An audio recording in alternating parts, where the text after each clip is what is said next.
கர்த்தருடைய பரிசுத்தமுள்ள நாமத்திற்கு ஸ்தோத்திரம். இன்றைய நாளின் கர்த்தருடைய வார்த்தையாக சங்கீதங்களின் புஸ்தகம் 22வது அதிகாரம் 10வது வசனம். கர்ப்பத்திலிருந்து வெளிப்பட்ட போதே உமது சார்பில் விழுந்தேன். நான் என் தாயின் வயிற்றில் இருந்தது முதல் நீர் என் தேவனாய் இருக்கிறீர்.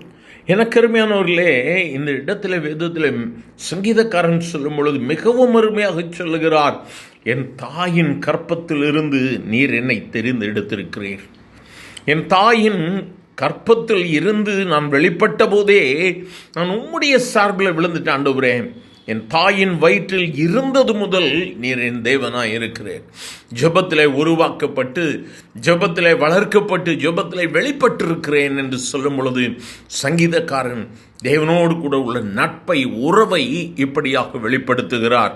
அது மட்டுமல்ல, அதற்கு முந்தின வசனத்திலே அவர் சொல்லும் பொழுது சொல்லுகிறார், என்னை விட்டு தூரமாகாதேயும், ஆபத்து கிட்டி இருக்கிறது, சகாயம் இல்லை. ஒருவேளை இந்த நாள் இந்த வார்த்தைகளை கேட்கிற எனக்கு மிகவும் அருமையான தேவ பிள்ளையே, ஒருவேளை நீயும் கூட இப்படி சொல்லலாம், எனக்கு ஆபத்து, எனக்கு பலவிதமான கஷ்டங்கள், பலவிதமான பிரச்சனைகள் என்று சொல்லி கலங்கி போய் இந்த வார்த்தைகளை கேட்கிறீங்களா? இயேசுனுடைய அருகில் வருவார். அவர் நிச்சயமாக அற்புதங்களை செய்வார். அவர் ஆசீர்வதிக்கிற கர்த்தர். ஏனென்று சொன்னால், கற்பத்திலிருந்து வெளிப்பட்ட பொழுதே அவருடைய சார்பில் நாம் விழுந்திருக்கிறோம். கற்பத்தில் உருவாக்கப்படும் முன்னே நான் உன்னை பெயர் சொல்லி அழைத்தேன் என்று சொன்ன கர்த்தர் இந்த நாளில் உனக்கு அற்புதத்தை செய்ய ஆயத்தமாக இருக்கிறார். கலங்கின இருதயத்தோடு கூட இருக்கிறீங்களா? துயரத்தோடு கூட இந்த வார்த்தைகளை கேட்டுக்கொண்டிருக்கிறீங்களா? என்று கர்த்தர் உனக்கு அற்புதத்தை செய்வார். இந்த நாளின் துவக்க நாள், இந்த புதிய நாளின் காலை வேளையிலும் ஆண்டவரே எனக்கு என்ன ஆசீர்வாதத்தை வச்சிருக்கிறீங்கப்பா, கலங்கி போயிருக்கிறீங்களா? உனக்கு முன்பதாக இருக்கக்கூடிய சத்துருவனுடைய கிரியைகளை கர்த்தர் அகற்றி போட்டு சத்துருக்களுக்கு முன்பதாக கர்த்தர் இன்று உனக்கு ஒரு பந்தியை ஆயத்தப்படுத்துவார். தேவ பிள்ளையே, நீ கலங்கின நாட்கள் போதும். நீ சமாதானத்தோடு தேவ சமூகத்தில் நில். நீ தைரியத்தோடு கூட எழுந்து நில்.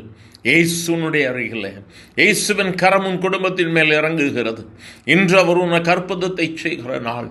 உன் சோர்வுகளை எல்லாவற்றையும் உதறி தள்ளிவிட்டு ஆண்டவரோடு கூட பொருத்தனை எடு. ஆண்டவரே, நீர் எனக்கு விடுதலை கொடும், நான் உமக்கு உண்மையாக இருப்பேன். ஆண்டவரே, உம்முடைய வார்த்தைகளை நான் நிலைத்திருப்பேன். நீ ஆண்டவரிடத்திலே சமூகத்திலே கிட்டிவான். ஆண்டவர் உன்னை விட்டு தூரம் போகவே மாட்டார்.